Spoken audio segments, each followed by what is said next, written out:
இதுவே ತಿಳಿಯಲಿಲ್ಲ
ಜ್ಞಾನ ಕ್ಷೇತ್ರ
शिष्य प्रशिष्य रूपे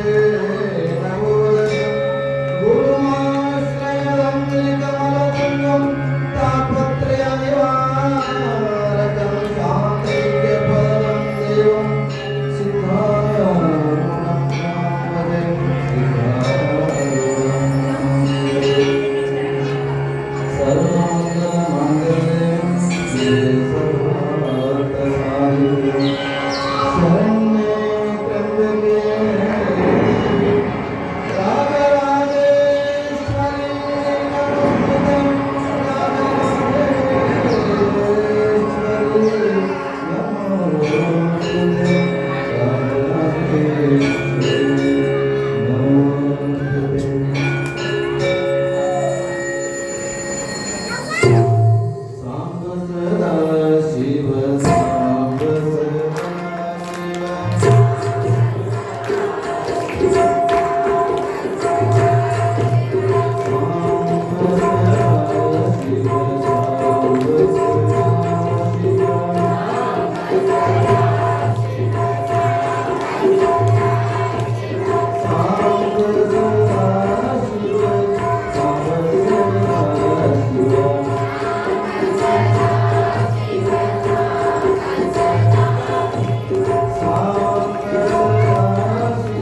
ಕಡಗಿಲು ಬಂಡಿಗಾದ ಹಾಲು ಕೊಡುದರ್ಪೆ ಮೇರಿದ ಒಡಲೆಂಬ ಬೆಳ್ಳಿಗೆ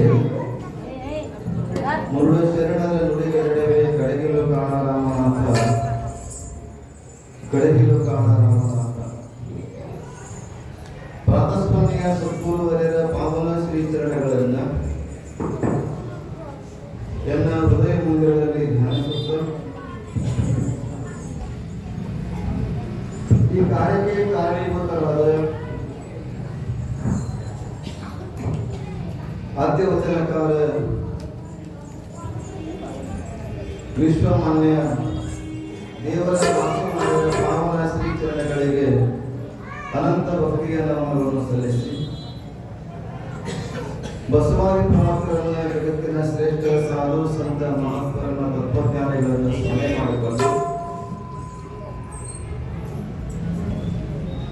ಅಕ್ಕಲಕೋಟೆಯ ಸದ್ಗುರು ರೇವಣಸಿದ್ದ ಶಿವಶರಣರನ್ನ ಮಾದನ ಹಿಪ್ಪರಗಿಯ ಸದ್ಗುರು ಶರಣಶಿವಲಿಂಗೇಶ್ವರರನ್ನ ಸೊಲ್ಲಾಪುರದ ಒಡೆಯ ಶಿವಯೋಗಿ ಕರ್ಮಯೋಗಿ ಸಿದ್ದರಾಮೇಶ್ವರನ ಸ್ಮರಣೆ ಮಾಡಿಕೊಂಡು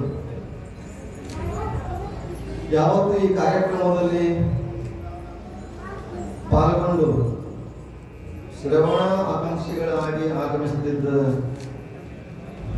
ಈ ಕಾರ್ಯಕ್ರಮವನ್ನು ಆಯೋಜಿಸಿದ ಈ ನಗರದ ಎಲ್ಲ ಗುರು ಹಿರಿಯರೇ, ತಾಯಿಯರೇ, ಸಂಗೀತ ಕಲಾವಿದರೇ, ಇಂದು ಸುಕ್ಷೇತ್ರ ಸಲಗರ ಗ್ರಾಮದಿಂದ ಆಗಮಿಸಿದ ನನ್ನ ಆತ್ಮೀಯ ಬಂಧುಗಳಿಗೂ ಅಮರಿಕರಿಗೂ ಅನಂತ ಶರಣಾರ್ಥಿಗಳನ್ನು ಸಲ್ಲಿಸಿ ಇವತ್ತಿನ ಚಿಂತನದಲ್ಲಿ ನಾವೆಲ್ಲ ಪಾಲ್ಗೊಳ್ಳೋಣ. ಎಷ್ಟನೇ ದಿವಸ ಇವತ್ತು?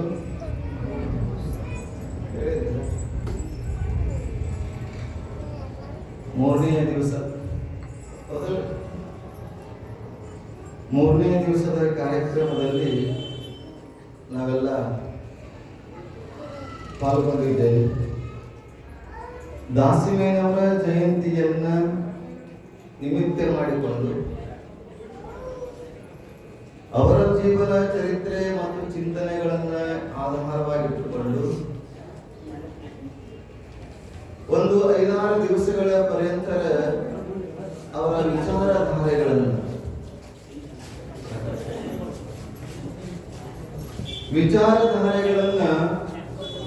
ಒಂದಿಷ್ಟು ಚಿಂತನೆಯ ಮೂಲಕ ಅವರನ್ನ ಅರಿಯುವುದರ ಜೊತೆಗೆ ನಮ್ಮನ್ನ ನಾವು ಅರಿಯುವಂಥದ್ದು. ಕೇವಲ ಶರಣರಷ್ಟೇ ಅಲ್ಲ, ಶರಣರ ಜೊತೆಗೆ ನಮ್ಮನ್ನ ನಾವು ತಿಳಿದುಕೊಳ್ಳುವಂತಹ ಸಂದರ್ಭ. ನಮಗಾಗಿ ವಚನ ಸಾಹಿತ್ಯವನ್ನ, ನಮಗಾಗಿ ದಾಸ ಸಾಹಿತ್ಯವನ್ನ, ನಮಗಾಗಿ ಅಭಂಗ ಸಾಹಿತ್ಯವನ್ನ ಈ ಲೋಕದಲ್ಲಿ ಬಂದಿರತಕ್ಕಂತ ಮಹಾತ್ಮರು ಬಿಟ್ಟು ಹೋಗಿದ್ದಾರೆ. ಆ ದಾಸ ಸಾಹಿತ್ಯವಾಗಲಿ, ಸಂತ ಸಾಹಿತ್ಯವಾಗಲಿ, ವಚನ ಸಾಹಿತ್ಯವಾಗಲಿ ಎಲ್ಲವನ್ನ ನಾವು ಅರಿಬೇಕು, ತಿಳಿಬೇಕು. ಅದಕ್ಕೆ ನೆರೆ ಕೇಳು, ಕೇಳುವುದನ್ನ ಅರಿ, ಗುರು ಕೇಳಿದ ತೆರೆದಳು.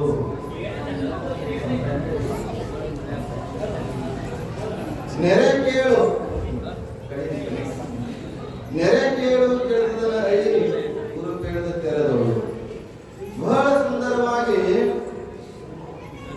ಹೇಳ್ತಾ ಬರ್ತಾರೆ.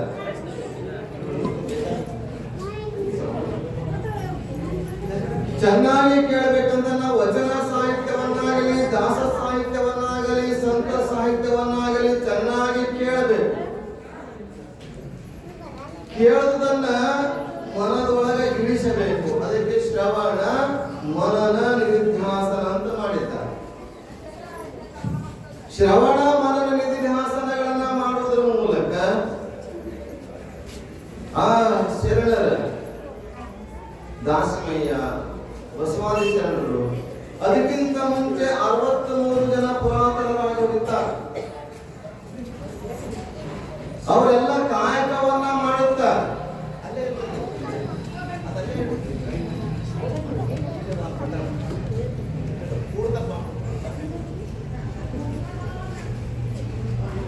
ನಮಗಾಗಿ ಆ ಮಹಾತ್ಮರು ಎಲ್ಲ ಸಾಹಿತ್ಯವನ್ನ ಬಿಟ್ಟು ಹೋಗಿದ್ದಾರೆ.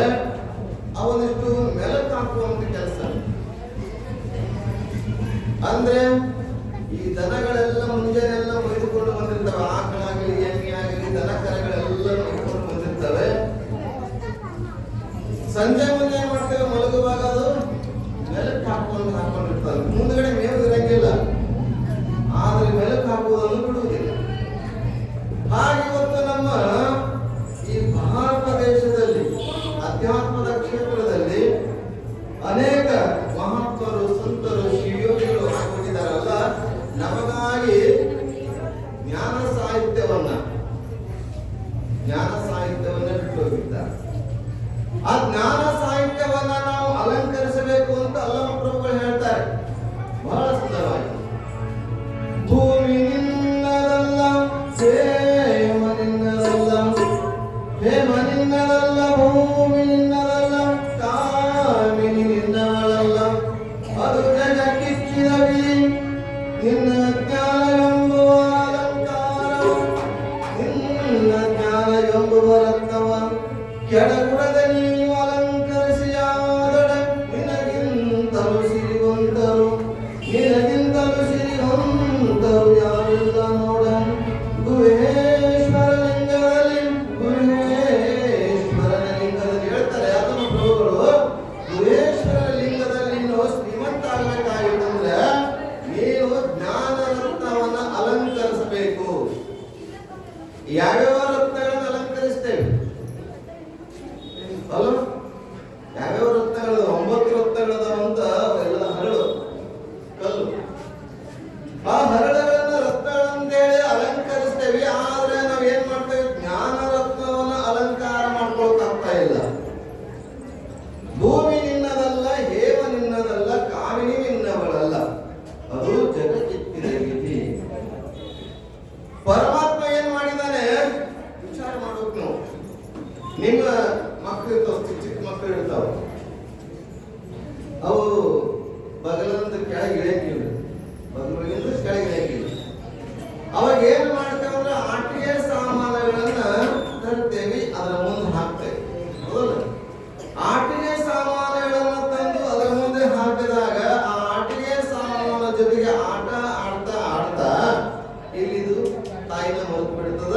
ಆಗ ತಾಯಿ ತನ್ನ ಕೆಲಸವನ್ನ ಮಾಡ್ತಾಳೆ. ಹಾಗೆ ಪರಮಾತ್ಮನನ್ನ ಎತ್ಕೊಂಡಿರ್ತಕ್ಕಂಥ ಹೇಳಿಲ್ಲ, ತಂದೆ ನೀನು, ತಾಯಿ ನೀನು ಅಂತೇಳಿ.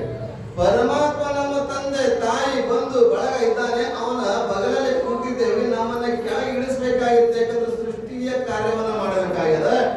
ಅವಾಗ ಏನ್ ಮಾಡ್ತಾನ, ಭೂಮಿ ಚೆಲ್ದ, ಮಣ್ಣು ಚೆಲ್ದ, ಆಸ್ತಿ ಚೆಲ್ದ, ಗಾಡಿ ಚೆಲ್ದ, ಬಂಗ್ಲೆ ಚೆಲ್ದ, ಆ ಭೂಮಿ ವಸ್ತು ಎಲ್ಲ ಚೆಲ್ದ.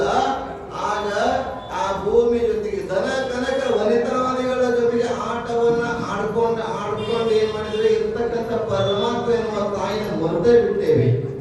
ಅದಕ್ಕೆ ಎತ್ತರಗೊಳಿಸ್ಲಿಕ್ಕೆ ಏನ್ ಮಾಡಿದ್ದಾರೆ ಅಂತಂದ್ರೆ ಮಹಾತ್ಮರು ಬರ್ತಾರೆ, ನೋಡಪ್ಪ ನಿನ್ನ ತಂದೆಯವನು, ನಿನ್ನ ತಾಯಿಯವನು, ನಿನ್ನ ಬಂಧು ಅವನಿಲ್ಲ ಅಂತವರನ್ನು ನಾವು ಏನ್ ಮಾಡ್ತೇವೆ ಅಂದ್ರೆ ಭೂಮಿ ನಂದು. ಅದಕ್ಕೆ ಆಸೆಗಾಗಿ ಸತ್ತವರು ಕೋಟಿ, ಆಮಿಷಕ್ಕಾಗಿ ಸತ್ತವರು ಕೋಟಿ, ಹೆಣ್ಣಿಗಾಗಿ ಸತ್ತವರು ಕೋಟಿ, ಮಣ್ಣಿಗಾಗಿ ಸತ್ತವರು ಕೋಟಿ, ನಿನಗಾಗಿ ಸತ್ತವರನ್ನು ಒಬ್ಬರನ್ನು ಪ್ರಾಣಿ ಎಂದ ಗುಹೇಶ್ವರ ಅಂತ ಹೇಳ್ತಾರೆ.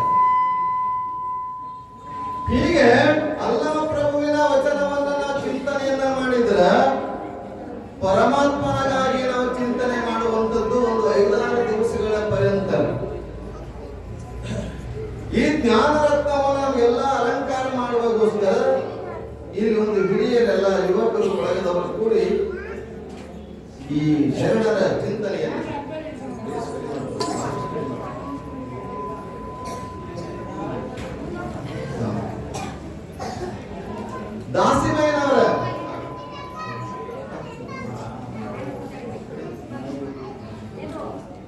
ದಾಸಿಮಯ್ಯನವರ ಜೀವನ ಚರಿತ್ರೆಯ ವಿಚಾರಗಳನ್ನ ಜೊತೆಗೆ ಒಂದಿಷ್ಟು ಜೀವನ ಸುಂದರ ಬದುಕು ಬಂಗಾರ ಆಗುವಂತ ವಿಚಾರಗಳನ್ನ ಚಿಂತನೆ ಇಟ್ಕೊಂಡು ನಾವು ಮುಂದೆ ಬರಿತಾ ಇದ್ದೇವೆ.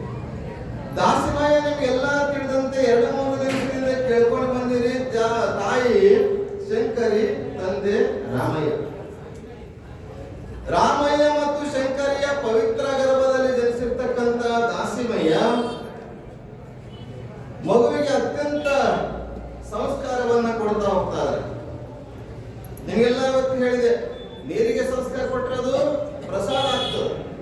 ಮಾಡ್ರಿ, ಗರ್ಭಗುಡಿ ಅದ, ನೀರ್ ಒಳಗೆ ಹೋಗಿ ಬಂದ್ರೆ ಅದು ತೀರ್ಥ ಆಗ್ತದ ಅಲ್ಲ, ಗೊತ್ತಾಗ್ತದ.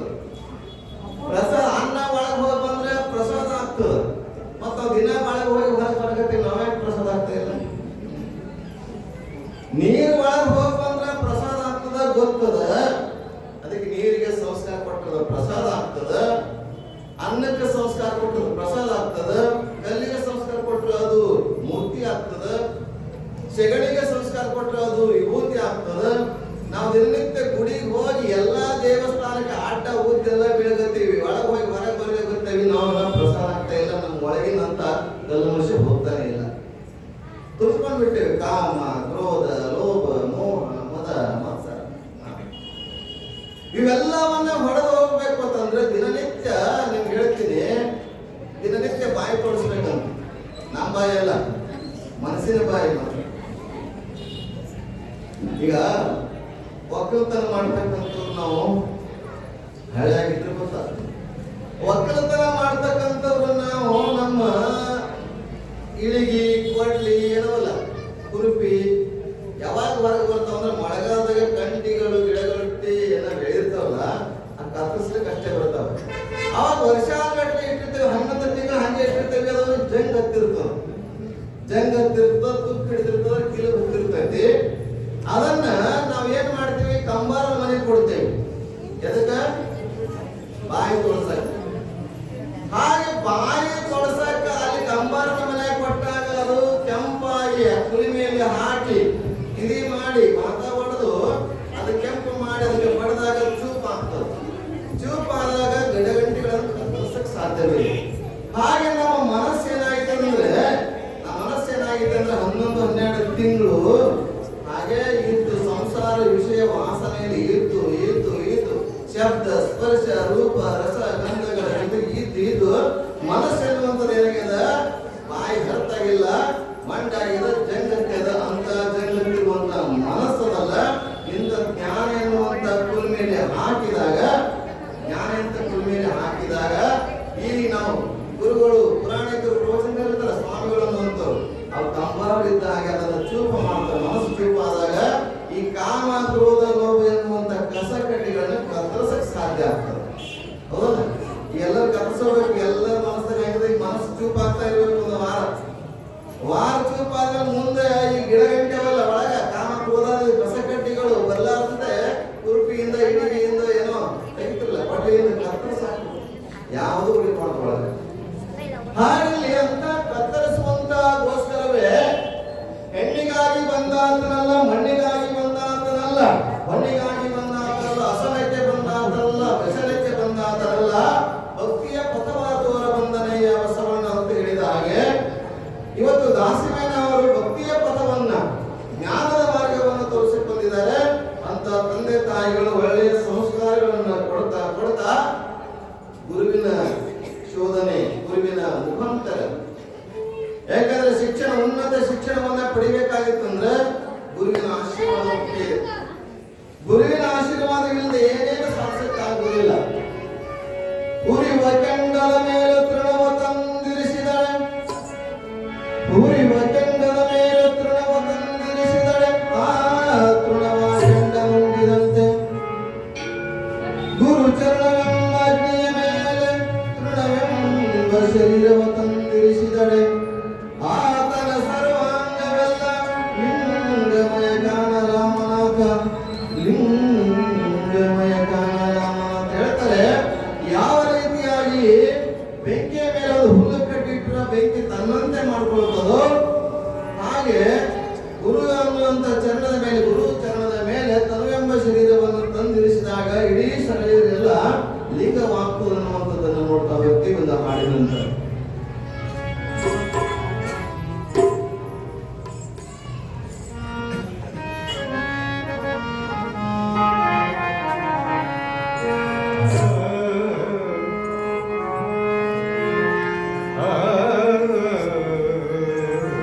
ಹರ ಹರ ಎನ್ನಿರೋ ಜಗದವರೆಲ್ಲ ಶಿವ ಶಿವ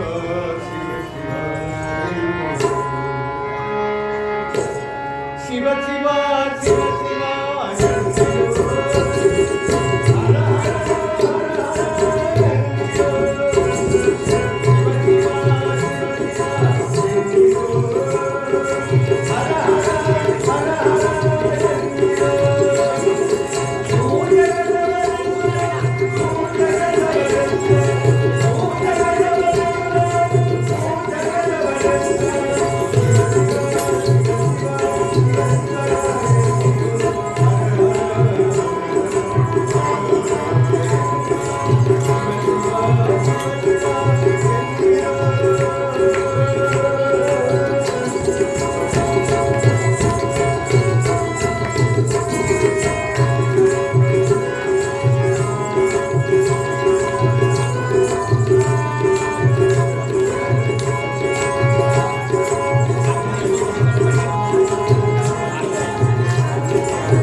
ತಾಯಿಗಳಾಗಿರ್ತಕ್ಕಂಥ ರಾಮಯ್ಯ ಮತ್ತು ಸುಂದರಿ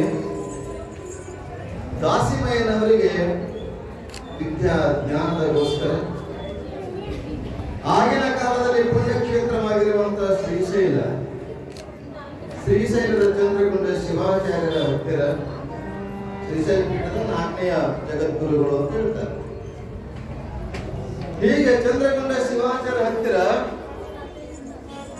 ಈತ ದಾಸಿಮಯ್ಯನರಿಗೆ ತಂದೆ ತಾಯಿಗಳು ಬಿಡ್ತಾರೆ. ಊರಲ್ಲಿ ಸಿಕ್ಕಿರ್ತಕ್ಕಂಥ ಅಲ್ಪ ಶಿಕ್ಷಣದಿಂದ ತೃಪ್ತಿಯಾಗದೆ ಶ್ರೀಶೈಲ ಆಗಿನ ವಿದ್ಯಾ ಕೇಂದ್ರ ಅಂದ್ರೆ ಶ್ರೀಶೈಲ. ಆ ಶ್ರೀಶೈಲದಲ್ಲಿ ಅತ್ಯಂತ ಜ್ಞಾನಿಗಳು ತಪಸ್ವಿಗಳು ಚಂದ್ರಗುಂಡ ಶಿವಾಚಾರ್ಯರು. ಅಂತಹ ಗುರುವಿಗೆ ಇವರು ಶರಣಾಗತರಾಗಿ ಹೇಳಿಲ್ಲ, ಬಸವಣ್ಣವರು ತಂದೆ ನೀನು, ತಾಯಿ ನೀನು, ಬಂಧು ನೀನು, ಬಳಗ ನೀನು, ನೀನಲ್ಲದ ಮತ್ತಾರಲ್ಲವಯ್ಯ. ತ್ವಮೇವ ಮಾತಾಚಿ ಪಿತಾ ತ್ವಮೇವ ಬಂಧು ಸಖಾ ತ್ವಮೇವ ತ್ವಮೇವ ವಿದ್ಯಾ ದ್ರವಿಣಂ ತ್ವಮೇವ ತ್ವಮೇವ ಸರ್ವಂ ಮಮ ದೇವದೇವ. ಹಾಗೆಯಲ್ಲಿ ಅಂಥ ಸದ್ಗುರುನಾಥನಿಗೆ ಶರಣಾಗತರಾಗಿ ದಾಸಿಮಯ್ಯನವರು ಅಂತಾರೆ, ಗುರುನಾಥ ನಮ್ಮನ್ನ ರಕ್ಷಣೆ ಮಾಡು, ನಮ್ಮನ್ನ ರಕ್ಷಿಸು. ನಿನ್ನಲ್ಲಿರ್ತಕ್ಕಂಥ ಸರ್ವ ಜ್ಞಾನವನ್ನ, ನಿಮ್ಮಲ್ಲಿರ್ತಕ್ಕಂಥ ಎಲ್ಲ ಜ್ಞಾನವನ್ನ ನಮಗೆ ಧಾರೆ ಎರೆದುಕೊಳ್ಳಬೇಕು. ಏಕೆಂದ್ರೆ ನಮ್ಮದು ಜ್ಞಾನವನ್ನೇ ಕರ್ಮವೆಂಬ ಜಾಲದೊಳಗೆ ಸಿಲುಕಿ ಅಂತ ಹೇಳಿ ತಿಳ್ಕೊಳ್ಳೋದು. ಜ್ಞಾನವ ಅರಸುತ್ತ ಚಿಕ್ಕ ವಯಸ್ಸಿನಲ್ಲಿ ಸಿದ್ಧಾರೂಢರ ಮನೆಯನ್ನ ಬಿಟ್ಟು ಗಜದಂಡ ಶ್ರೀಗಳ ಹತ್ತಿರ ಹೋದರು. ಬಸವಣ್ಣ ಚಿಕ್ಕ ವಯಸ್ಸಿನಲ್ಲಿ ಮನೆಯನ್ನ ಬಿಟ್ಟು ಜಾತವೇದ ಮುನಿಗಳ ಹತ್ತಿರ ಬಂದರು. ಹಾಗೆ ದಾಸಿಮಯ್ಯ ಸ್ವತಃ ತಂದೆ ತಾಯಿಗಳ ಆಶೀರ್ವಾದದಿಂದ ಶ್ರೀಶೈಲದ ಚಂದ್ರಗುಂಡ ಶಿವಾಚಾರ್ಯರ ಹತ್ತಿರ ವಿದ್ಯೆಯನ್ನು ಕಲಿತಾ ಇದ್ದಾರೆ. ಹಾಗೆ ಅದಕ್ಕೆ ಅಂತ ಗುರುನಾಥ ಕರುಣಿಸಿದಾಗ ದಾಸಿಮಯ್ಯನವರು ಹೇಳ್ತಾರೆ, ಗುರು ಕರುಣಿಸಲು ಸಂಸಾರ ವಿಷಯ ಕೆಟ್ಟಿತ್ತು, ಗುರು ಕರುಣಿಸಲು ಸಂಸಾರ ವಿಷಯ ಕೆಟ್ಟಿತ್ತು, ಮಾಯಾ ಪ್ರಪಂಚ ಬಿಟ್ಟಿತ್ತು, ಹುಟ್ಟರಿತು ಹೋಯಿತು ನೆಟ್ಟಗೆ ಗುರುಪಾದ ಮುಟ್ಟಿ ಹೊರಗೆಟ್ಟಲು ಕಾಣಲ ಮಾತ. ಬಹಳ ಸುಂದರವಾದಂತ ಮಾತು, ನೆಟ್ಟಗೆ ಅಂತ ಹೇಳಿದ, ನೆಟ್ಟಗೆ ಗುರುಪಾದ ಮುಟ್ಟಿ ಹೊರಗೆಟ್ಟನು ಅಂತ ಹೇಳಿದ್ರು. ಇಲ್ಲಿ ನಿಮಗೆ ಗೊತ್ತದ ಇಲ್ಲ, ವಿಜಯಪುರಕ್ಕೆ ಯಾರು ಹೋಗಿದ್ರೆ ಗೊತ್ತಾಗ್ತದೆ. ವಿಜಯಪುರಕ್ಕೆ ಹಿಂದಿನ ಕಾಲದಲ್ಲಿ ಕುದುರೆ ಜಟ್ಕಾ ಬಂಡಿ ಅಂತಾರ, ಕುದುರೆ ಗಾಡಿ ಇತ್ತು.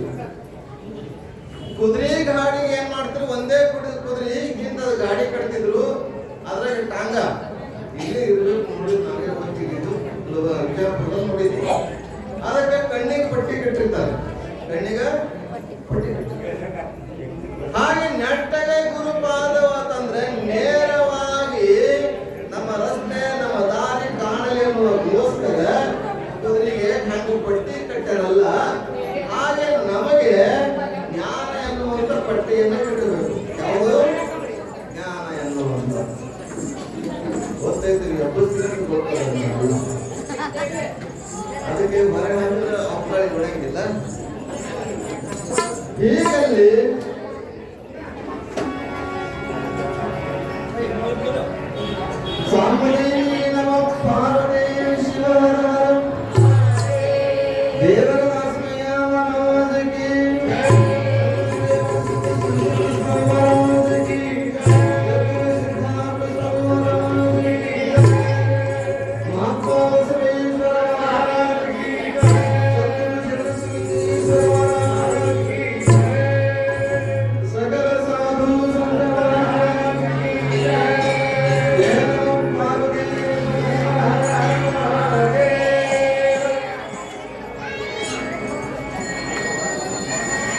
ಈಗ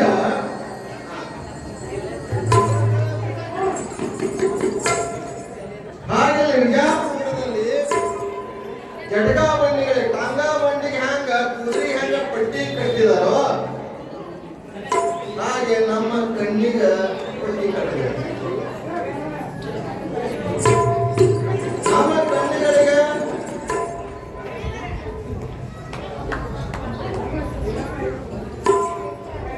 ನಮ್ಮ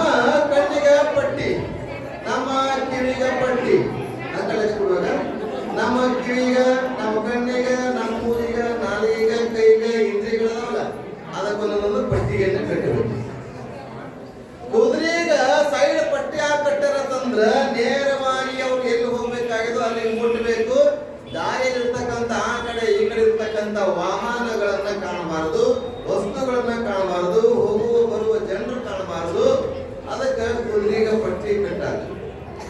ಹಾಗೆ ನಾವು ಕೂಡ ಗುರುವಿನ ಚರಣಕ್ಕೆ ಹತ್ತಿರ ನೇರವಾಗಿ ಹೋಗ್ಬೇಕಾದ್ರೆ ನೇರ ಅಂತಂದ್ರದಕ್ಕೆ ನೇರವಾಗಿ ಗುರುವಿನ ಪಾದ ಮುಟ್ಟಲು ಭವಗೆಟ್ಟನು ಕಾಣ ರಾಮನಾಥ. ಗುರು ಕರುಣಿಸಲು ಸಂಸಾರ ವಿಷಯ ಬಿಟ್ಟಿತ್ತು, ಮಾಯಾ ಪ್ರಪಂಚ ಬಿಟ್ಟಿತ್ತು, ಹುಟ್ಟರಿತು ಹೋಯಿತು ನೆಟ್ಟಾಗಿ ಗುರುಪಾದವ ತಿಳಿದು. ಹಾಗೆ ನೇರವಾಗಿ ಗುರುವ ಪಾದವನ್ನ ಕಾಣಬೇಕಾಗಿತ್ತಂದ್ರ ಹಾಗೆ ದಾಸಿಮಯ್ಯ, ಬಸವಣ್ಣ, ಅಲ್ಲಮಪ್ರಭು, ಅಕ್ಕಮಾರಿ, ಸಿದ್ದರಾಮ ಮೊದಲಾದ ಶರಣರು ಮಹಾತ್ಮರೆಲ್ಲ ನೇರವಾಗಿ ಗುರುವಿನ ಪಾದಕ್ಕೆ ತಮ್ಮನ್ನು ತಾವು ಅರ್ಪಿಸಿಕೊಂಡ್ರು. ಹಾಗೆ ನಾವು ನೇರವಾಗಿ ಗುರುವಿನ ಪಾದವನ್ನು ಅರ್ಪಿಸಿಕೊಂಡಾಗ ಮಾತ್ರ ಒಂದಿಷ್ಟು ಗುರುವಿನ ಆಶೀರ್ವಾದ ಆಗಲಿಕ್ಕೆ ಸಾಧ್ಯವಿದೆ. ಇಲ್ಲಂತಂದ್ರೆ ಇಲ್ಲ. ಅಂತಹ ಗುರುನಾಥರನ್ನು ಹುಡುಕಬೇಕು. ಯಾಕಂದ್ರೆ ಹೇಳಿದ್ದಾರೆ ನೀರನ್ನ ಸೋಸಿ ಕುಡಿಬೇಕಂತ. ಗುರುಗಳನ್ನ ಹುಡುಕಿ ಗುರುಗಳನ್ನ ಮಾಡ್ಕೋಬೇಕಾದ್ರೆ ನೀರು ಸೋಸ್ಬಿಟ್ಟಿಲ್ಲ, ಕಾಸಿ ಸೋಸಿ. ಹಾಗೆ ಗುರುಗಳನ್ನಾಗಿ ಮಾಡ್ಕೊಳ್ಬೇಕಾಗಿತ್ತಂದ್ರೆ ಅವ್ರು ಏನೋ ಒಂದ್ ದಿವಸ ನನ್ನ ಪ್ರವಚನ ಚಂದ ಐತಿ, ಇವರೇ ಚಲೋ ಕಾಣಕತ್ತಾರೆ, ಇವರೇ ಮಾಡ್ಕೋಬೇಕನ್ನೋದು ಇಲ್ಲ. ಹೇಗೆ ಶಿಷ್ಯರು ಗುರುಗಳ ಶಿಷ್ಯರಿಗೆ ಪರೀಕ್ಷೆ ಮಾಡಿ ಶಿಷ್ಯರನ್ನಾಗಿ ಮಾಡ್ಕೊಳ್ತಾರೋ ಗುರುಗಳಿಗೂ ಪರೀಕ್ಷೆ ಮಾಡ್ಕೊಂಡ ಗುರುಗಳು ಮಾಡ್ಕೊಳ್ಬೇಕಾಗ್ತದೆ. ಹೆಂಗಿದ್ದಾರೆ ಹೆಂಗಿಲ್ಲ ಗೊತ್ತಾಗುತ್ತೆ. ಹಾಗಿಲ್ಲಿ ಗುರುಗಳಿಗೆ ಸಿದ್ದರಾಮರು ಗಜದಂಡ ಶಿಲ್ವೆಗಳು ಸಿಗಬೇಕಾಗಿತ್ತಂದ್ರೆ ಸುಮ್ಮನೆ ಬಸವಣ್ಣನವರಿಗೆ ಗಾಂಧ ವೇದ ಮುನಿಗಳು, ಶರಣಬಸವಗೆ ಕಲಿಕೇರಿಯ ಮರಳರಾಧ್ಯರು, ಶಿಶುನಾಳ ಸಿರಿಪನಿಗೆ ಗೋವಿಂದ ಭಟ್ಟರು ಇವರೆಲ್ಲ ಸಿಗಬೇಕಾಗಿತ್ತಂದ್ರ ಸುಮ್ಮನೆ ಅಜಾತ ನಾಗಲಿಂಗ ಅವಧೂತರೆ ಅಂಕಲಿಗೆ ಅಡಿ ಸಿದ್ದೇಶ್ವರ ಸಿಗಬೇಕಾಗಿತ್ತು ಸುಮ್ಮನೆ. ಒಬ್ಬ ಶಿಷ್ಯ ಉತ್ತಮವಾಗಿರುವಂತ ಶಿಷ್ಯನಿಗೆ ಉತ್ತಮವಾದಂತ ಗುರು ಸಿಗಬೇಕಾಗಿತ್ತಂದ್ರೆ ಬಹಳ ಬಹಳ ಜನ್ಮ ಜನ್ಮಗಳ ಪುಣ್ಯ ಬೇಕು, ಸುಮ್ಮನೆ ಅಲ್ಲ. ಎಲ್ಲರೂ ಶಿಷ್ಯರಾಗಲಿಕ್ಕೆ ಬರ್ತದೆ, ಎಲ್ಲರೂ ಗುರುಗಳಾಗಲಿಕ್ಕೆ ಬರ್ತದೆ. ಆದ್ರೆ ನಿಜವಾದಂತ ಗುರು ಶಿಷ್ಯರ ಇರುವಿಕೆನೇ ಬೇರೆ ಇರುತ್ತಾರೆ. ಹಾಗಿಲ್ಲಿ ಚಂದ್ರಗುಂಡ ಶಿವಾಚಾರ್ಯರು ಶಿವಯೋಗಿಗಳು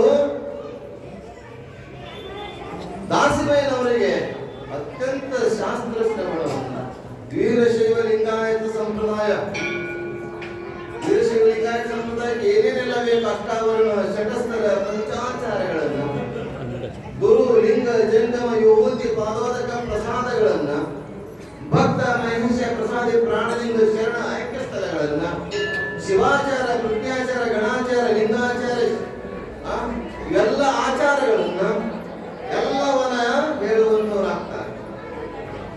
ಗುರುವಿನ ಕೇವಲ ಜ್ಞಾನ ಅಷ್ಟೇ ಅಲ್ಲ, ಗುರುವಿನ ಸೇವೆಯನ್ನ ಮಾಡಬೇಕು. ತದ್ವಿದ್ಧಿ ಪ್ರಣಿಪಾತೇನ ಪರಿಪ್ರಶ್ನೇನ ಸೇವೆಯ ಭಗವದ್ಗೀತೆ ಹೇಳುತ್ತದೆ. ಗುರುವಿನಿಂದ ಜ್ಞಾನವನ್ನ ಪಡಿಬೇಕಾಗಿತ್ತಂದ್ರೆ ಅಂಗ ಆಪ್ತ ಸ್ಥಾನ ಸದ್ಭಾವ ಸೇವೆಗಳನ್ನ ಮಾಡುತ್ತಾ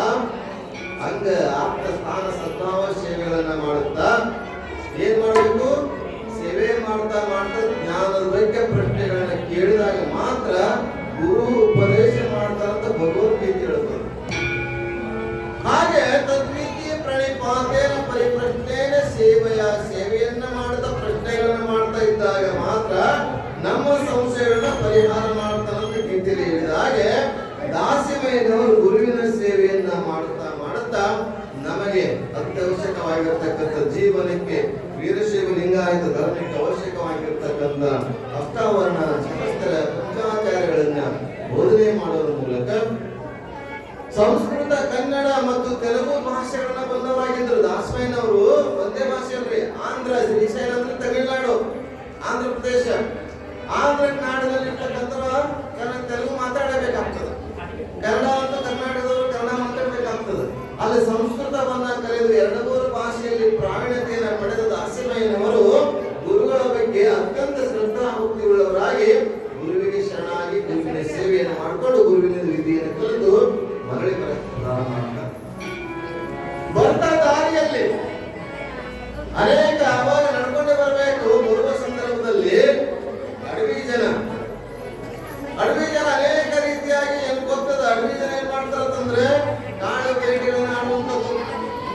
ಬೇಟೆ ನೋಡಿ ಇವತ್ತು ಗುರುವಿನಿಂದ ಎಲ್ಲವನ್ನ ಸಾಧ್ಯವಿದೆ ಅನ್ನೋದು ನಿಮಗೆ ಹೇಳ್ತೀನಿ. ಗಾಳಿ ಆಡಲಿ ಗುರುವಿನ ಆಶ್ರಯ ಹೊಂದಿದೆ ಆದ್ರೆ ಎಲ್ಲವನ್ನ ನಾವು ಪಡೆಯಬಹುದು. ಕುದ್ರಿ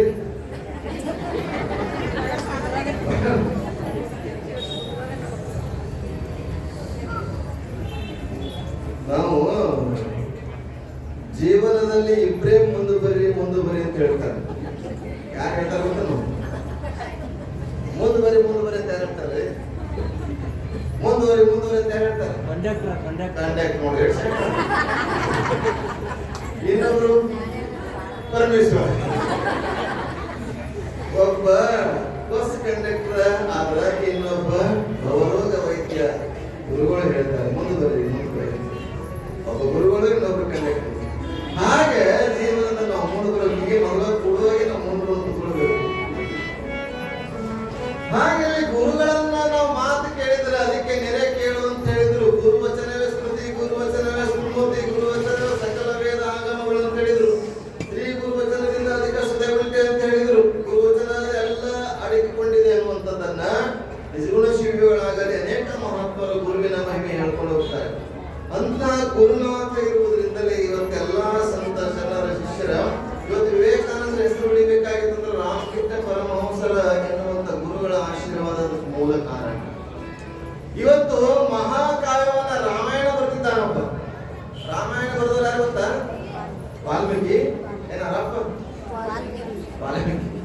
ವಾಲ್ಮೀಕಿ ರಾಮಾಯಣ ಬರಿಬೇಕಾಗಿತ್ತಂದ್ರೆ ಅವನು ಕೊಲೆ ಮಾಡ್ತಿದ್ದ, ಸುಲಿಗೆ ಮಾಡ್ತಿದ್ದ. ದರೋಡೆಕೋರ ಒಬ್ಬ. ದರೋಡೆಕೋರನ ಗುಂಪಿನಲ್ಲಿ ಸಿಕ್ಕಿಕೊಂಡಿರ್ತಕ್ಕಂಥ ಆತ ಪ್ರಚೇಶ ಸಂತ ಅವನ ಹೆಸರು ಮೂಲ. ಬ್ರಾಹ್ಮಣ ಕುಲದಲ್ಲಿರ್ತಕ್ಕಂಥವನು ಹೇಗೆ ತಪ್ಪಿಸಿಕೊಂಡು ಇಲ್ಲಿದ್ದ, ಬೇಡರ ಕುಲಕ್ಕೆ ಬೇಡರ ಗುಂಪಿನಲ್ಲಿ ಸೇರಿದ್ದ. ಹಾಗೆ ಕೊಲೆ ಸುಲಿಗೆಯನ್ನ ಮಾಡತಕ್ಕಂತ ಬೇಡ ಆ ವಾಲ್ಮೀಕಿ ಮುಂದೇನಾಗ್ತಂತ ಕೇಳಿದ್ರೆ ನಾರದ ಎನ್ನುವಂತ ಗುರುಗಳು ಬರ್ತಾರೆ. ನಾರದ ಎನ್ನುವಂತ ಗುರುಗಳು ಬಂದು ಉಪದೇಶ ಮಾಡ್ತಾರೆ. ನೋಡಪ್ಪ, ಇದೆಲ್ಲ ಎದಕ್ಕಾಗಿ ಮಾಡ್ತಾ ಇದ್ದೀರಿ? ಭೂಮಿ ನಿನ್ನ ಅಲ್ಲ, ಹೇಮ ನಿನ್ನದಲ್ಲ, ಕಾಮಿ ನಿನ್ನವಳಲ್ಲ, ಯಾವ ನಿನ್ನದಲ್ಲ. ಎದಕ್ಕಾಗಿ ನೀನು ಕಷ್ಟ ಪಡ್ತಾ ಇದ್ದಿ? ಎದಕ್ಕಾಗಿ ಕೊಲೆ ಮಾಡ್ತಾ ಇದ್ದಿ? ಎದಕ್ಕಾಗಿ ನೀನು ಪ್ರಾಣ ತೆಗಿತಾ ಇದ್ದಿ? ಎದಕ್ಕಾಗಿ ನೀನು ಮಂದಿಯ ಹಣವನ್ನ ಅಪಹರಣ ಮಾಡ್ತಾ ಇದ್ದೀಯ ಅಂತ ಕೇಳಿದಾಗ, ಇಲ್ಲ ನನ್ನ ಹೆಂಡತಿ ಮಕ್ಕಳಿಗಾಗಿ ಮಾಡ್ತಾ ಇದ್ದೀನಿ ಅಂತ. ಹಾಗಾದ್ರೆ ಹೆಂಡತಿ ಮಕ್ಕಳಿಗಾಗಿತ್ತಂದ್ರೆ ನೀ ಮಾಡ್ತಕ್ಕಂಥ ಈ ಕಾರ್ಯದಲ್ಲಿ, ನೀ ಮಾಡ್ತಕ್ಕಂಥ ಈ ಪಾಪ, ಈ ಪುಣ್ಯವಾಗಲಿ ಕಾರ್ಯದಲ್ಲಿ ಹೆಂಡತಿ ಮಕ್ಕಳು ಬಂಧುಗಳೆಲ್ಲ ಪಾಲು ಆಗ್ತಾರೇನು? ಹಾಗಂತಾನೆ ಬೇಡ, ಇಲ್ಲ ನೀವು ಬಿಡಿಸ್ಕೊಂಡು ಹೋಗ್ಲಿಕ್ಕೆ ಪ್ರಯತ್ನ ಮಾಡ್ತಾ ಇದ್ರೆ ನನ್ನ ಕೈಯಿಂದ. ಇಲ್ಲ, ನಾನು ಬಿಡಿಸ್ಕೊಂಡು ಹೋಗುದಿಲ್ಲ, ನಾನು ಗಿಡಕ್ಕೆ ಕಟ್ಟಿ ಹೋಗ್ಬೇಕಾದ್ರಂತ. ಆದ್ರೆ ಮನೆಗೆ ಹೋಗಿ ಕೇಳ್ಕೊಂಡು ಬರ್ತಾನೆ. ಕೇಳ್ಕೊಂಡು ಬಂದ್ರಂತ, ನೀ ಪಾಪಾರ ಮಾಡು ಪುಣ್ಯಾರ ಮಾಡಿ ನನಗೆ ಏನು ಸಂಬಂಧದ? ಹೆಂಡತಿ ಮಕ್ಕಳು ಬಂಧುಗಳಂತಾರೆ. ನೀ ಪಾಪಾರ ಮಾಡು ಪುಣ್ಯಾರ ಮಾಡಿ ನಮ್ಮ ರಕ್ಷಣೆ ಮಾಡುವಂತ ಕೆಲಸ, ಜವಾಬ್ದಾರಿ. ನೀನು ಪಾಪ ಪುಣ್ಯ ನೀನೇ ಜನಕ್ಕೆ ಸಂಬಂಧಪಟ್ಟವಂದಾಗ ಆಗ ಅವನಿಗೆ ಗೊತ್ತಾಗ್ತದ. ಗೊತ್ತಾಗಿ ನಾರದ ಹತ್ತಿರ ಬಂದಂತಾನೆ, ಅಪ್ಪ ಎಂತ ಮಾತು ಹೇಳಿದ್ರಿ ಇವತ್ತು. ನನ್ನ ಭಾಗ್ಯದ ದೇವತೆ, ನನ್ನ ಭಾಗ್ಯದ ದೈವ ನೀನು, ನನ್ನ ಭಾಗ್ಯದ ಗುರು ಅಂತ ಅವನಿಗೆ ನಮಸ್ಕಾರ ಮಾಡಿ ಈ ನನ್ನ ಜನ್ಮವನ್ನು ಸಾರ್ಥಕ ಮಾಡಿಕೊಳ್ಬೇಕಾಗಿತ್ತು. ಅಂದ್ರೆ ಏನ್ ಮಾಡ್ಬೇಕು ಅಂತ ಕೇಳಿದಾಗ, ನೀನು ರಾಮನಾಮ ಸ್ಮರಣೆಯನ್ನ ಮಾಡು, ಭಗವಂತನ ಸ್ಮರಣೆಯನ್ನ ಮಾಡುವುದಂದಾಗ ರಾಮ ಅಂತ ಅನ್ನಕ್ಕಾಗ್ತಿಲ್ಲ, ಮರ ಅಂತ ಅನ್ನೋ ಅಂತ ಹೇಳಿ ಕಳಿಸು. ಗುರುಗಳು ಯಾವಾಗ ಒಂದು ಸಲ ಕರುಣೆ ತೋರಿ ಸಾಕು, ಜನ್ಮೋದ್ಧಾರ ಆಗ್ತದೆ. ಹಾಗೆ ನಾರದ ಹೇಳಿದಂತೆ ಆ ವಾಲಿ ಬೇಡ, ಮರ ಅಂತ ಕುತ್ಕೊಂಡ ಅದು ಮರ ರಾಮ ಆಯ್ತು. ಬುದ್ಧ ಬೆಳೆದಿದ್ರು ಕೂಡ ಗೊತ್ತಾಗ್ಲಿಲ್ಲ. ಇದು ಬುದ್ಧ ಧ್ಯಾನ ಕೂತ, ತಪಸ್ಸಿ ಕೂತ, ಭಗವಂತನ ಸ್ಮರಣೆಯನ್ನ ಮಾಡ್ತಾ ಕೂತ್ಕೊಂಡ. ಬುದ್ಧ ಬೆಳೆದ್ರು ಗೊತ್ತಾಗ್ಲಿಲ್ಲ. ಆದ್ರೆ ನಾವು ಮನೆಯೊಳಗೆ ಲಿಂಗ ಪೂಜೆ ಮಾಡುವ ಸಂದರ್ಭದಲ್ಲಿ ಸೊಳ್ಳೆ ಮಚ್ಚರ ಬಂದ್ರೆ ಸಾಕು, ಅದಕ್ಕೆ ಪಟ್ಟದ್ದು ಹೊಡೆದು ಮತ್ತೆ ಎಷ್ಟು ವ್ಯತ್ಯಾಸ ಅದು. ಅವರೆಲ್ಲ ನಮ್ಮ ಮನೆ ಹೇಳ್ತೀವಿ, ನಮ್ಮ ಮನೆಗೆಲ್ಲ ಫೋಟೋ ಹಾಕಿರ್ತಾರೆ, ಸಾಲಾಗಿ ಕೊಟ್ಟಿರ್ತಾವ. ನಮ್ಮ ಮನೆಗೆಲ್ಲ ಬೆಳಕೋದ್ ಹೆಂಡತಿಗೆ ಬೈಯೋದು, ಗಂಡಿಗೆ ಬೈಯೋದು, ಮಕ್ಕಳಿಗೆ ಬೈಯೋದು, ಅವೇ ನಾಮಸ್ಮರಣೆ ಕಾಣ್ತದೆ. ಈಶ್ವರ ನಮ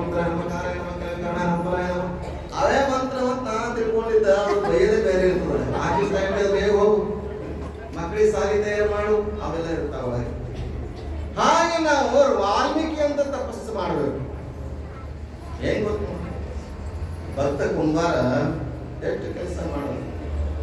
ಭಕ್ತ ಕುಂಬಾರ ಭಗವಂತನ ಮೇಲೆ ಭಾರವನ್ನ ಹಾಕಿ ಸದ್ಗುರುನಾಥ ಕೊಟ್ಟಿರ್ತಕ್ಕಂಥ ಮಂತ್ರ ಉಪದೇಶವನ್ನ ಮಂತ್ರ ಪಠಣವನ್ನ ಮಾಡ್ತಾ ಮಾಡ್ತಾ ತನ್ನ ಕುಂಬಾರ ಕಾಯಕವನ್ನ ಗಡಿಗೆ ಮಾಡುವ ಕಾಯಕವನ್ನ ಬಿಡ್ಲಿಲ್ಲ. ಆ ಗಡಿಗೆ ಮಾಡ್ತೇ ಗಡಿಗೆ ಮಾಡಲಿಕ್ಕೆ ಮಣ್ಣನ್ನು ಹದ ಮಾಡಬೇಕು. ಮಣ್ಣನ್ನು ತುಳಿಯುವ ಸಂದರ್ಭದಲ್ಲಿ ಮಣ್ಣು ಯಾವುದು ಮಗು ಯಾವುದು ಅಂತ ಗೊತ್ತಾಗಲಿಲ್ಲ. ತುಳಿದು ಬಿಟ್ಟ ಮಗುಗೆ ಅಂತ ಮೈ ಮರಿ ಎಲ್ಲ ನೋಡಿರಿ, ಮಣ್ಣು ತುಳಿದು ಗೊತ್ತಾಗ್ಲಿಲ್ಲ, ಮಗು ತುಳಿದು ಗೊತ್ತಾಗ್ಲಿಲ್ಲ. ಇದು ಭಕ್ತಿ.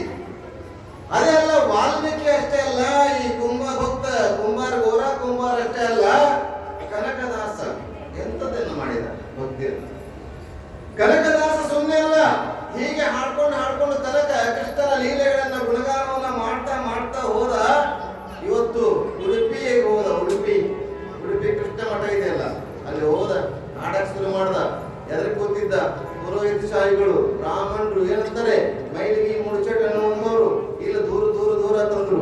ಅವ್ನು ದೂರ ಇಲ್ಲಿಂದ ಹೋಗಿ ನೀನು ಯಾವಾಗ ಮೈ ತೊಳೆದಿದ್ದೆ, ಯಾವಾಗ ಬಟ್ಟೆ ತೊಳೆದಿದ್ದೆ ಗೊತ್ತಿಲ್ಲ, ಹೊಲಸಿದ್ದಿ ನೀನು ಮುಡ್ಚಟ್ ಅನ್ನುವಂಥ ಭಗವಾನಿಂದ ಏನ್ ಮಾಡಿದ್ರೆ ನೀನು ಹಿಂದೆ ಹೋಗು, ಅಕ್ಕ ದೂರ ಹೋಗು ಅಂತ ಕಳಿಸ್ತಾರೆ. ಆಗ ಹಿಂದೆ ಹೋಗಿ ಹಾಡಕ್ ಶುರು ಮಾಡ್ತಾರೆ ಕೃಷ್ಣನ ಗುಣಗಾನವನ್ನು. ಕೃಷ್ಣನ ಲೀಲೆಗಳನ್ನ ಕನಕ ಹಾಡಕ್ ಶುರು ಮಾಡ್ದ. ಹಾಡ್ತಾ ಹೋದ, ಮರೆತು ಬಿಟ್ಟ. ಕೃಷ್ಣ ಯಾವಾಗ ಅವನಿಗೆ ಭೂಮಿಯನ್ನು ಮುಖ ಹಿಂಭಾಗ ತಿರುಗಿಸಿ ಗೋಡೆಯಿಂದ ಕಿಂಡಿಯ ಮೂಲಕ ದರ್ಶನ ಕೊಟ್ಟ. ಇವತ್ತು ಉಡುಪಿ ಹೋರಿ ಹಿಂದೆ ಕನಕನ ಕಿಂಡಿ ಅಂತ ಐತಿ, ಕನಕನ ಕಿಂಡಿ ತಿರುಗಿ ದರ್ಶನ ಕೊಟ್ಟ. ಅಂತ ಭಕ್ತಿಯನ್ನು ಮಾಡ್ತಾರೆ. ಹಾಗೆ ದಾಸಿಮಯನ ಭಕ್ತಿ ಕೂಡ ಗುರುವಿನ ಮೇಲೆ ಅತ್ಯಂತ ಶ್ರದ್ಧೆ ಉಳ್ಳವನಾಗಿ ಭಗವಂತ ಈ ಜಗತ್ತಿನೆಲ್ಲ ತುಂಬಿಕೊಂಡಿದ್ದಾನೆ. ದಾರಿಯಲ್ಲಿ ಬೇಟೆಗಾರರು ಬೇಟೆ ಆಡುವ ಸಂದರ್ಭದಲ್ಲಿ ನೋಡಪ್ಪ, ಯಾಕೆ ಬೇಟೆ ಆಡ್ತಾ ಇದ್ದೀರ, ಯಾವುದಕ್ಕಾಗಿ ಬೇಟೆ ಆಡ್ತಾ ಇದ್ರಿ ನೀವು, ಜಗವೆಲ್ಲ ಅವನೇ ಇದ್ದಾನೆ, ಮಣಿಗಳ ಸೂತ್ರದಂತೆ ತೃಣಯ ನೀನಿಪ್ಪೆಯ್ಯ. ಭಗವಂತ ಎಲ್ಲರಲ್ಲಿ ಅಡಿಕೊಂಡಿದ್ದಾನೆ, ಅಣು ತೃಣ ಕಾಷ್ಟಗಳಲ್ಲಿ ಭಗವಂತ ತುಂಬಿಕೊಂಡಿದ್ದಾನೆ. ಅದಕ್ಕೆ ಹೇಳಿಲ್ಲ, ಎಳ್ಳು ಕೊನೆಯು ಮಳ್ಳು ಕೊನೆಯು ಎಲ್ಲೂ ಬಿಡದೆ ಒಳಗೆ ಹೊರಗೆ ಎಲ್ಲಾ ಠಾವಿನಲ್ಲಿ ಕೋರಿವಲ್ಲವನು. ಚಿಂತ್ಯಾಕೆ ಮಾಡುತ್ತಿದ್ದಿ ಚಿನ್ಮಯನಿದ್ದಾನೆ, ನಿನ್ನ ಚಿಂತೆಯ ಬಿಡಸೋ ಗೌರಿ ಕಾಂತನಿದ್ದಾನೆ, ಗೌರಿ ಕಾಂತನಿದ್ದಾನೆ. ಚಿಂತ್ಯಾಕೆ ಮಾಡುತ್ತಿದ್ದಿ ಚಿನ್ಮಯನಿದ್ದಾನೆ, ಚಿಂತ್ಯಾಕೆ ಮಾಡುತ್ತಿದ್ದಿ ಚಿನ್ಮಯನಿದ್ದಾನೆ, ನಿನ್ನ ಚಿಂತೆಯ ಬಿಡಸೋ ಗೌರಿ ಕಾಂತನಿದ್ದಾನೆ, ಗೌರಿ ಕಾಂತನಿದ್ದಾನೆ.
ತುಂಬಿಕೊಂಡಿದ್ದಾನೆ ಅನ್ನುವಂಥದ್ದನ್ನ, ಹಾಗೆ ಭಗವಂತ ಎಲ್ಲಾ ಕಡೆ ತುಂಬಿಕೊಂಡಿದ್ದಾನೆ, ಯಾಕೆ ಕೊಲೆ ಸುಲಿಗೆಯನ್ನ ಮಾಡ್ತೀಯ ಅಂತ ಬೇಟೆಗಾರರಿರ್ತಕ್ಕಂಥ ಜನರಿಗೆ ಮಣಿಗಣ ಸೂತ್ರದಂತೆ ತ್ರಿಣಯ ನೀನು ಇಪ್ಪೆಯ್ಯ ಎಣಿಸುವಡೆ ಮಣಿ ಭಿನ್ನ ತನು ಒಂದೇ ಅಂತ ಹೇಳಿದ್ರು. ಈಗ ನೀನೊಂದು ಸುಲಿಗೆ ಏನೆಂದು ಹಿಡಿಯುವೆನು, ಏನು ಕಿತ್ತಿ ಏನಿರುವೆನು ಅನ್ನುವಂಥದ್ದು ಕೂಡ ದಾಸರನ್ನು ಹೇಳ್ತಾರೆ. ಎಲ್ಲಾ ಕಡೆ ಪರಮಾತ್ಮ ತುಂಬಿಕೊಂಡಿದ್ದಾನೆ. ಜಗದಗಲ ಮುಗಿಲಗಲ ಮಿಗಿಲಗಲ ನಿಮ್ಮಗಲ ಪಾತಾಳದಿಂದ ತತ್ತ ನಿಮ್ಮ ಶ್ರೀಚರಣ, ಬ್ರಹ್ಮಾಂಡದಿಂದ ತತ್ತ ನಿಮ್ಮ ಶ್ರೀ ಮುಕುಟ, ಅಗಮ್ಯ ಅಗೋಚರ ಪ್ರತಿಮಲಿಂಗವೆಯನ್ನ ಕರಸ್ಥಲಕ್ಕೆ ಬಂದು ಚುಳುಕುವುದಿರೆಯ.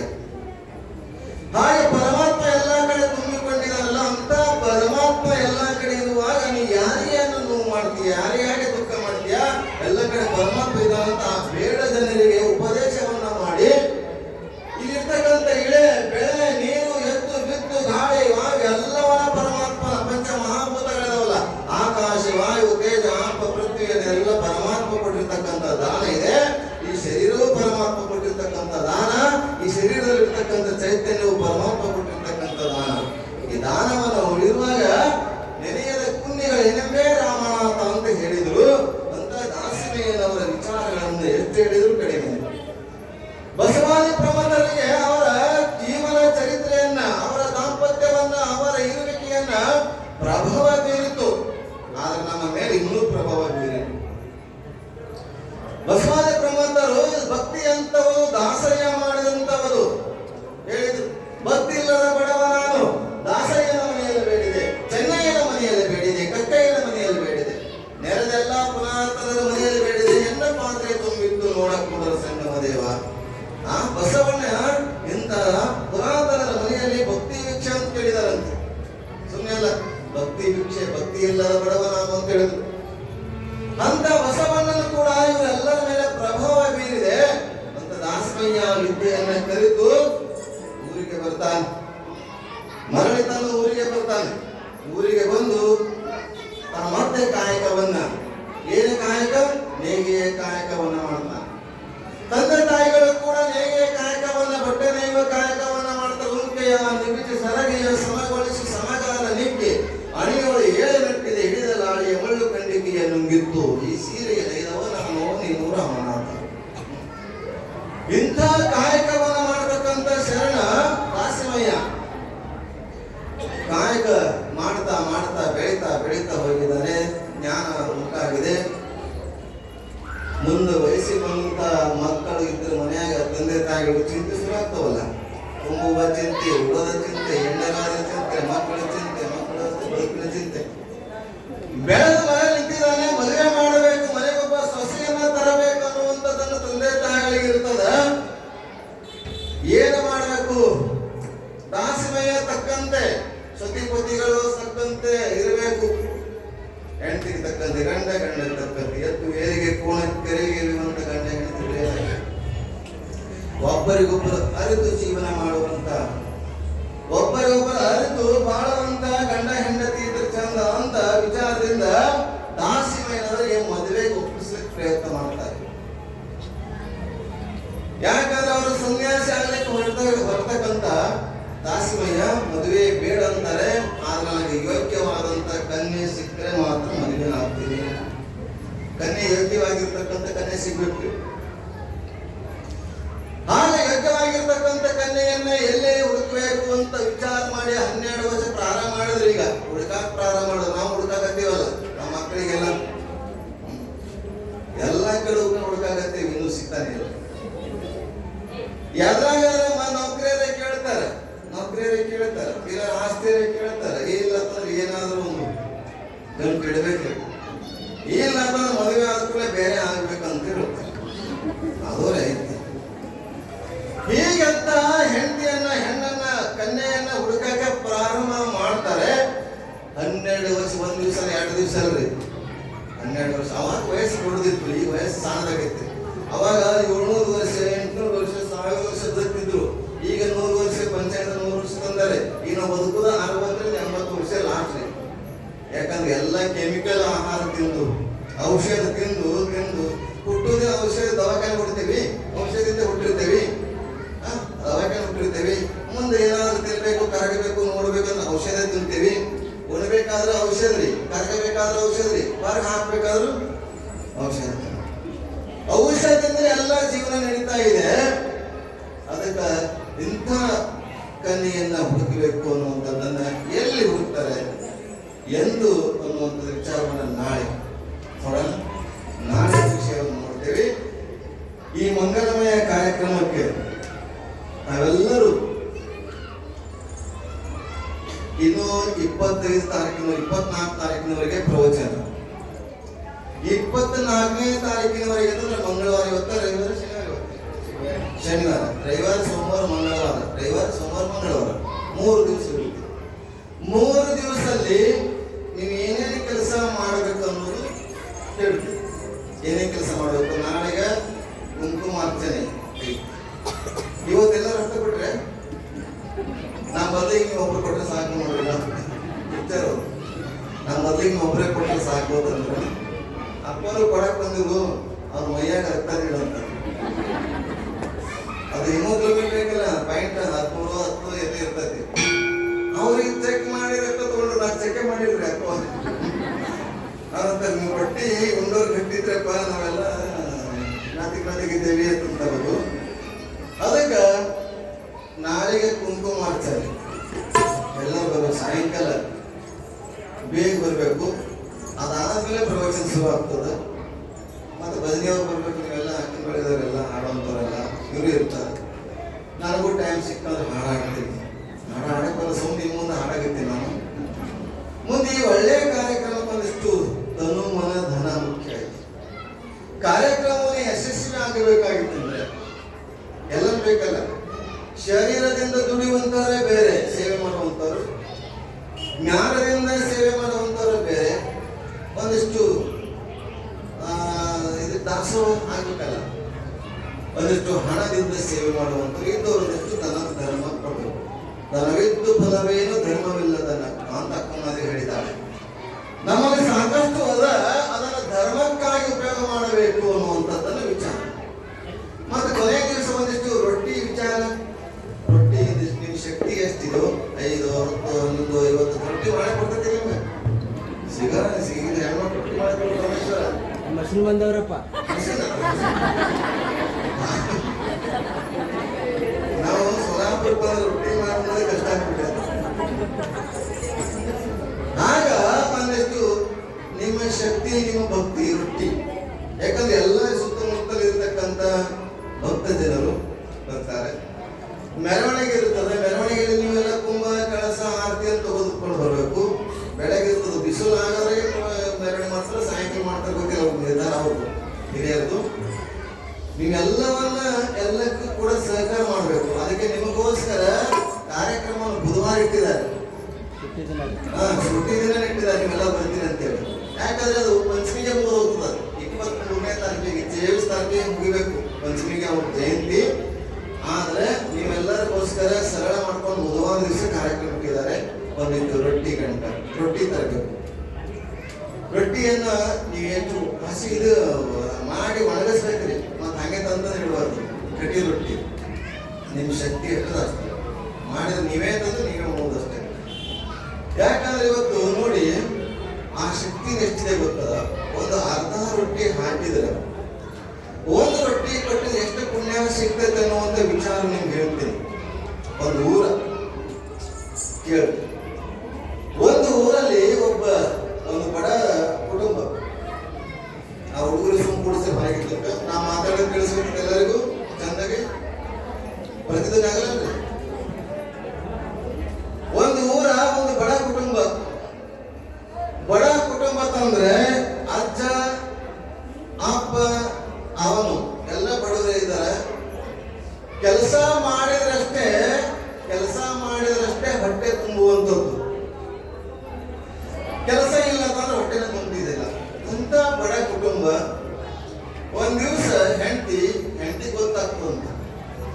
ಏನು ಗೊತ್ತಾಗ್ತದಂದ್ರ, ಸೋಲಾಪುರದ ಆಶಾನಗರದಲ್ಲಿ ಒಂದು ದುಕಾನ ಅದಂತ. ದುಕಾನ ಯಾವ ದುಕಾನ ಅಂದ್ರೆ ಪುಣ್ಯವನ್ನ ಸಂಗ್ರಹಿಸುವ ದುಕಾನ ಐತಿ.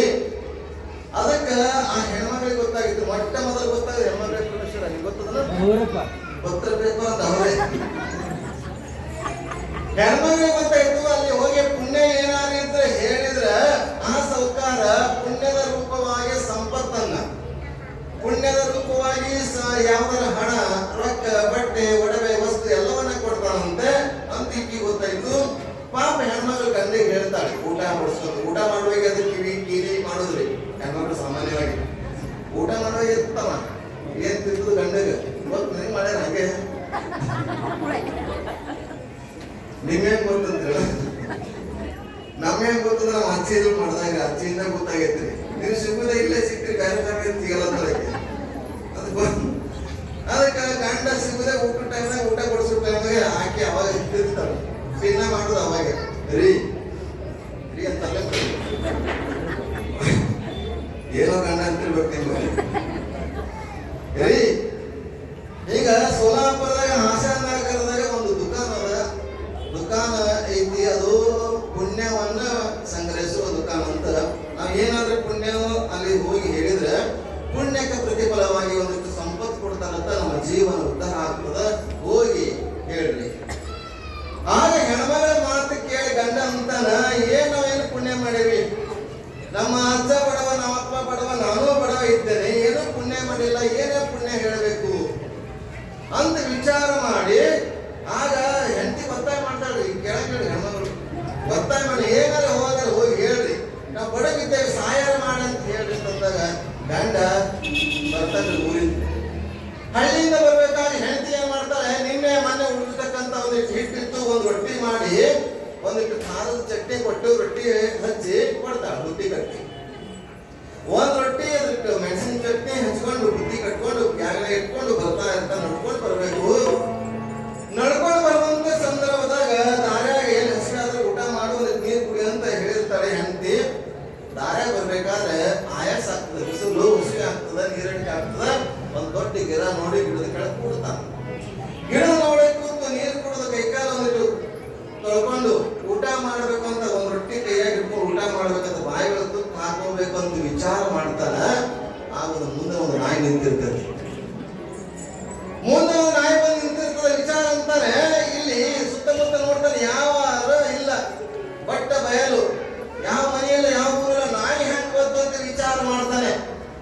ನಾಯಿ ಹೆಂಗ್ ಬಂತು ಅಂತ ವಿಚಾರ ಮಾಡಿ ಈಗ ಒಂದೇ ರೊಟ್ಟಿ ಅದ, ಒಟ್ಟು ಹಾಕಿದ್ರೆ ಅದೇ ಒಂದು ಸ್ವಲ್ಪ ಆಗಲ್ಲ, ಅದಕ್ಕೂ ಸ್ವಲ್ಪ ಆಗಲ್ಲ ಅಂತ ಒಂದು ರೊಟ್ಟಿಯನ್ನ ಅರ್ಧ ರೊಟ್ಟಿಯನ್ನಾಗಿ ತಾ ಊಟ ಮಾಡಿ ಅರ್ಧ ರೊಟ್ಟಿ ನಾಯಿ ಹಾಕ್ತಾನೆ. ನಾವು ಅರ್ಧ ರೊಟ್ಟಿ ನಾಯಿ ಹಾಕಿ ಅರ್ಧ ರೊಟ್ಟಿ ತಾನು ತಿಂದು ನೀರು ಕುಡಿದು ಮುಂದಕ್ಕೆ ಹೋಗ್ತಾನ. ಮುಂದಕ್ಕೆ ಹೋಗಿ ಹಂಗೆ ಬರ್ತಾ ಇರ್ತಾನ. ಸೌಕಾರ ಹತ್ತಿರ ಬರ್ತಾನ.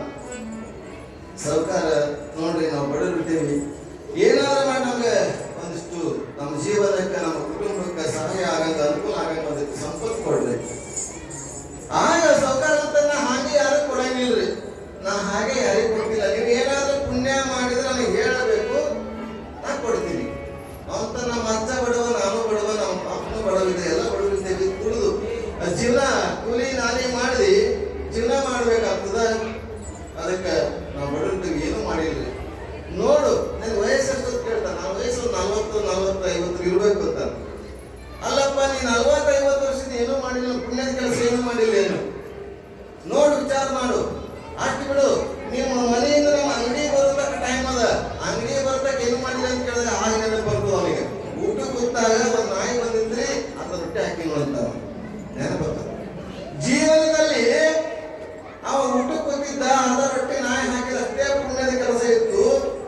ಅವ ಏನ್ ಮಾಡ್ತಾನೆ ಅಂತಂದ್ರೆ, ಇವ್ರಿ ನಾ ಏನೂ ಮಾಡಿಲ್ಲ, ಬರುವಾಗ ದಾರ ಊಟಕ್ಕಂತ ಕೂತಿದ್ದ ಒಂದು ಅರ್ಧ ನಾಯಿ ರೊಟ್ಟಿ ಹಾಕಿನ ಅಷ್ಟೇ ಅಂತ.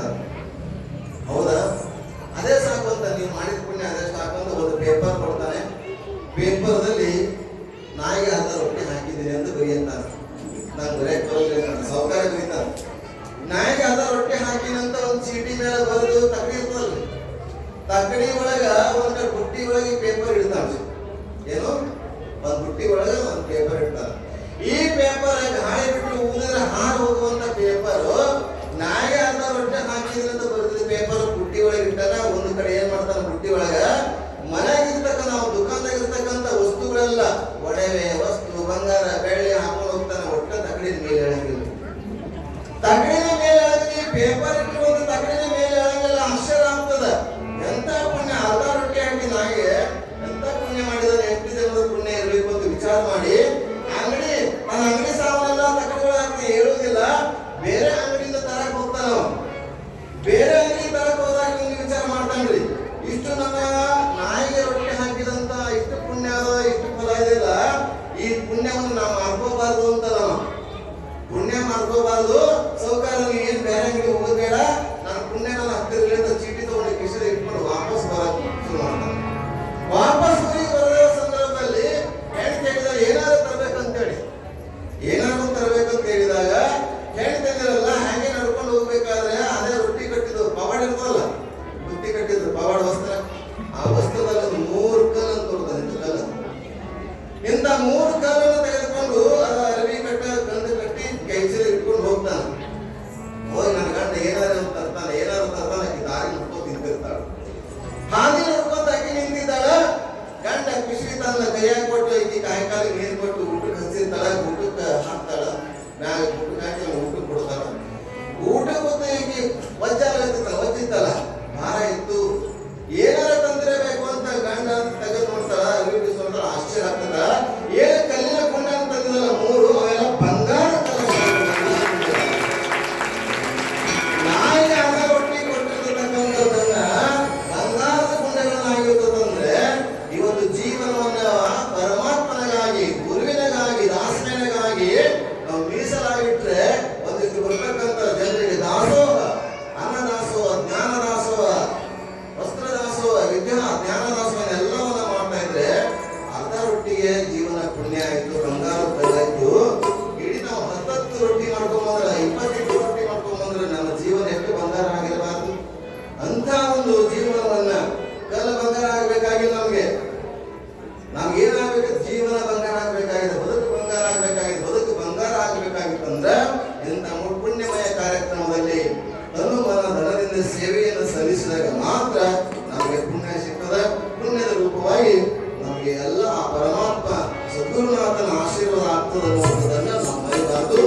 ಇಂಥ ಒಂದು ಕಾರ್ಯಕ್ರಮಕ್ಕೆ ನೀವೆಲ್ಲರೂ ಕೂಡ ಅತ್ಯಂತ ಶ್ರದ್ಧಾ ಭಕ್ತಿಯಿಂದ ಮುಂದುವರಿಸುವುದ.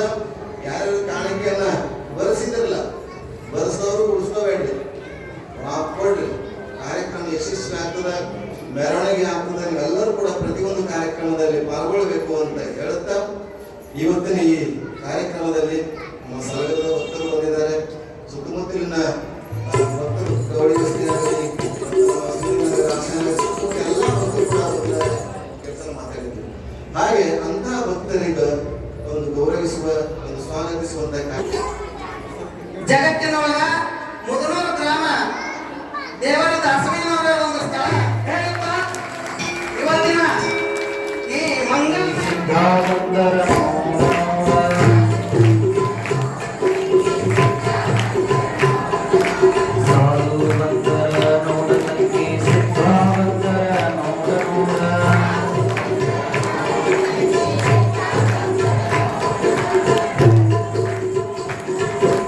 ದೇಶ ಉದ್ಧಾರ ಮಾಡುವಂತ ಈಶ ಬಂದರ ನೋಡ ನೋಡ.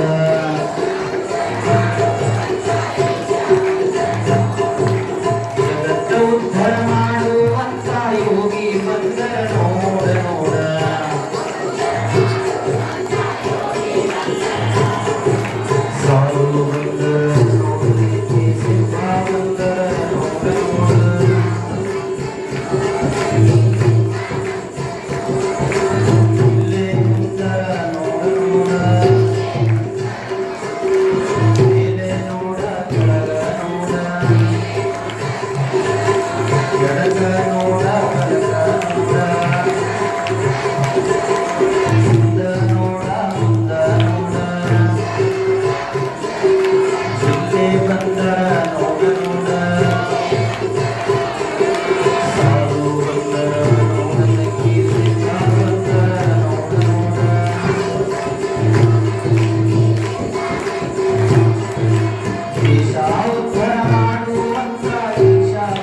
ಹೌದ